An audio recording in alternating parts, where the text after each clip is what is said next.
Hey, Grizzlies! Mr. Olker's here with Mr. Ritter, the constitutional expert of Grizzly Mountain Home Link.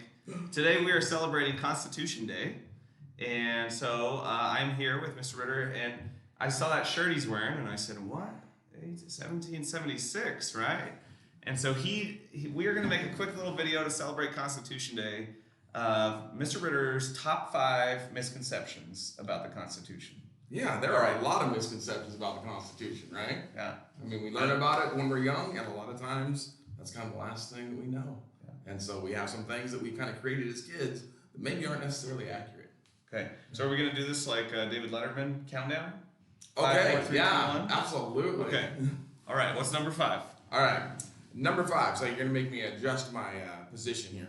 Number 5, the misconception that the Supreme Court has like the only say on constitutional matters. And while it's true that the Supreme Court does have the final say on a constitutionality question, is this constitutional or not? That's actually factual.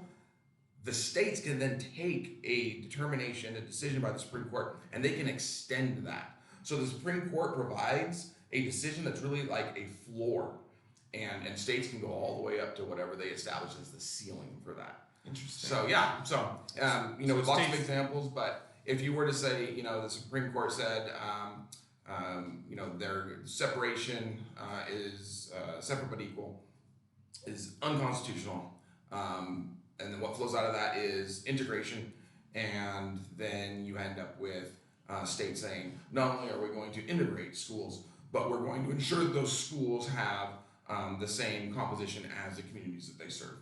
A state can extend those decisions. So that's interesting. So they can basically take what the Supreme Court says and they can build off of it. Absolutely. As long as they're not violating that fundamental decision, they can build off of it. To understand how it might articulate into their particular exactly. The application really situation. comes down to the states and the citizenry. Awesome. All right, that was number 5. Number 4. Okay, number 4. Constitution requires a separation of church and state. Actually, that term, separation of church and state, didn't even come about until Jefferson uttered it. I think it was 1802.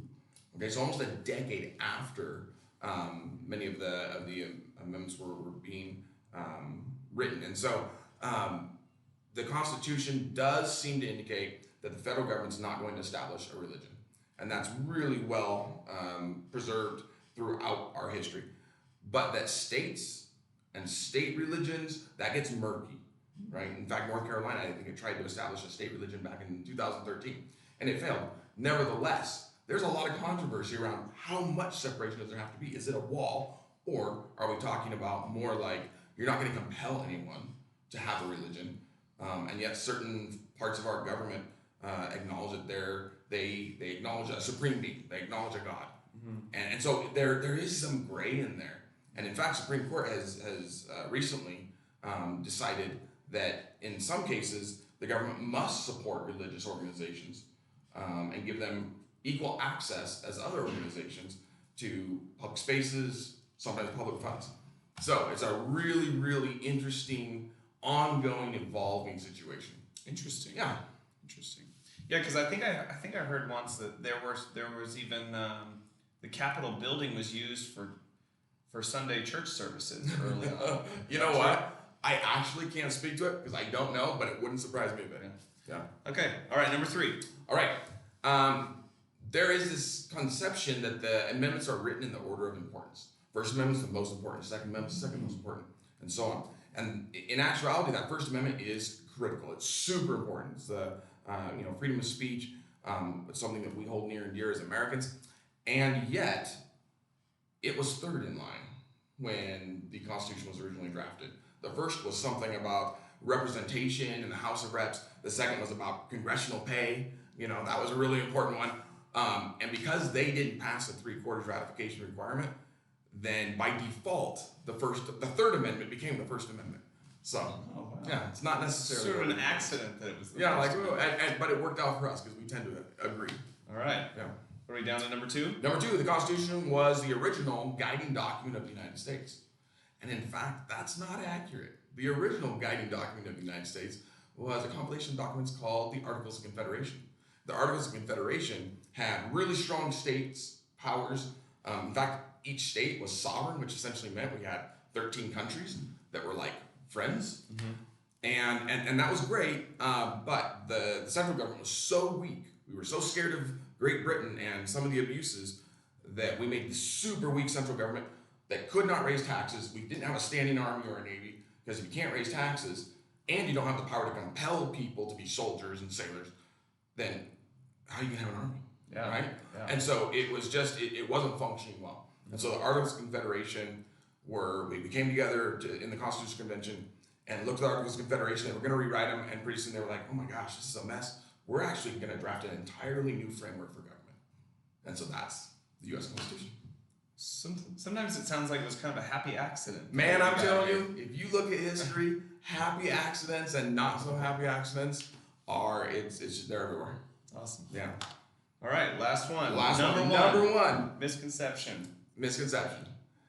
People look at this shirt and think, hey, your printer made a mistake. Isn't supposed to say 1776. The reality is 1776 was the Declaration of Independence. When the colonies looked at Great Britain and said, we are no longer going to be subservient to you. Okay? We're going to do our own thing. We are going to rule, govern ourselves. Then the Constitution that flowed out of that didn't take place until the summer of 1787. That's crazy. Okay. 11 years later? Right. Isn't that crazy? That's crazy. And a couple of documents later, right? I mean, this was a really quickly evolving, shifting process of trying to become a full-fledged nation. And so 1787, that's the Constitution. 1776, you're right, is an important date. It is set the framework for the Constitution of the United States of America. But that was 11 years So later. we formed Grizzly Mountain Homelink 2 years ago. Oh man. So we got 9 more years Can before we you really need to imagine? get it right. There we go, right? No, it is. It's like we get better every year. Yep. Every year. Awesome. Hey, go watch some documentaries about the foundation of our country and celebrate Constitution Day. Thanks for listening to this genius. When we celebrate Chemistry Day or Biology Day, I get I'll be the interviewed one you. being Yes. interviewed. Yeah, I know nothing about. I mean, listening to him, I'm like, I'm like that, but with science. Okay. Happy Constitution Day.